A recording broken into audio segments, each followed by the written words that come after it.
लक्ष इकडे आहे असं समजून मी कविता सादर करतोय. कवितेचं नाव आहे वड म्हणला बाई तुला दोन्ही हात जोडले. काही नाही, साधी कल्पना आहे. वडामधला आणि त्या बाई मधला तो संवाद आहे, बाकी दुसरं तिसरं काही नाही. एक बाई लगबगीनं पूजेसाठी आली. एक बाई लगबगीनं पूजेसाठी आली. भक्तिभावाने वडाला चक्रा मारू लागली. भक्तिभावाने वडाला चक्रा मारू लागली. वड देवा पूजा पदरात घे. वड देवा पूजा पदरात घे. जन्मोजन्मी पुन्हा मला हाच पती दे.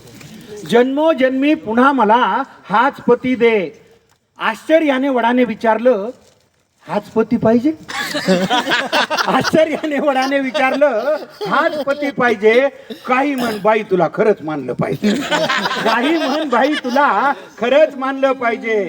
त्याच्यावरती बाई काय म्हणाली, काय करणार वड दादा, खूप विचार केला. काय करणार वड दादा, खूप विचार केला. हाच नवरा राहू दे म्हणून आतून आवाज आला. हाच नवरा राहू दे म्हणून आतून आवाज आला. त्याच्यावर तो वड म्हणायला, एवढे दुर्गुण असून सुद्धा याचीच निवड केली.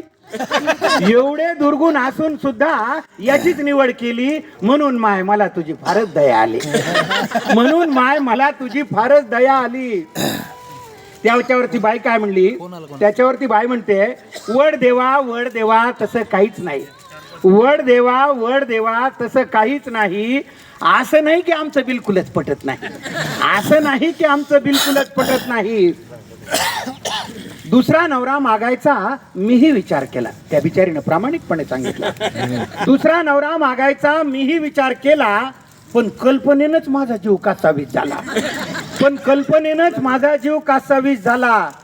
जास्तच बिलिंदर निघाल्यावर मग काय करायचं? जास्तच बिलिंदर निघाल्यावर मग काय करायचं? म्हणून म्हणलं याच्यासाठीच वडाभोवती फिरायचं. म्हणून म्हणलं याच्यासाठीच वडाभोवती फिरायचं. तुम्हाला तर माहिती आहे देवा, मी काही कमी नाही. तुम्हाला तर माहिती आहे देवा, मी काही कमी नाही. बिचाऱ्याच्या डोक्याला केस सुद्धा ठेवला नाही. बिचाऱ्याच्या डोक्याला केस सुद्धा ठेवला नाही. अधून मधून गुरगुर करत, मी थोडंच ऐकते. अधून मधून गुरगुर करत. पहा, या ओळीला पुरुष रसिक सुद्धा दाद देतात. याच्यापेक्षा स्वच्छ मनाची माणसं असू शकतात का? अधून मधून गुरगुर करत, मी थोडंच ऐकते. एका कानाने ऐकून दुसऱ्यानं सोडून देते. एका कानानं ऐकून दुसऱ्यानं सोडून देते. माझी आई मला म्हणली, नवरा बदलायचा नाही. पहा, म्हणजे तो आतून आलेला आवाज कुठून आलेला होता. आजकाल हा आवाज फार झाला. माझी आई मला म्हणली, नवरा बदलायचा नाही. एवढा बावळट माणूस तुला कुठेच मिळायचा नाही. माझी आई मला म्हणली, एवढा बदलायचा नाही, नवरा बदलायचा नाही. एवढा बावळट माणूस तुला कुठंच मिळायचा नाही. तुम्हीच सांगा वड देवा, आईचं मन मोडू का?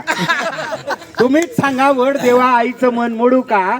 नशिबाने मिळालेलं चांगलं माणूस सोडू का? नशिबाने मिळालेलं चांगलं माणूस सोडू का? वयोवृद्ध झाडाने पण गडगडाटी हास्य केले. वयोवृद्ध झाडाने पण गडगडाटी हास्य केले. वड म्हणला बाई तुला दोन्ही हात जोडले. वड म्हणला बाई तुला दोन्ही हात जोडले. शेवटच्या 4 ओळीकडे आपण विशेष लक्ष द्यावं आणि त्याला आशीर्वाद द्यावे. त्या 4 ओळीला कविता लिहिली कशासाठी?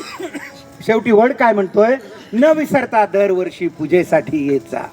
न विसरता दरवर्षी पूजेसाठी येत जा. झाडांसाठी आयुष्यातला थोडा वेळ देत जा. झाडांसाठी आयुष्यातला थोडा वेळ देत जा. धन्यवाद.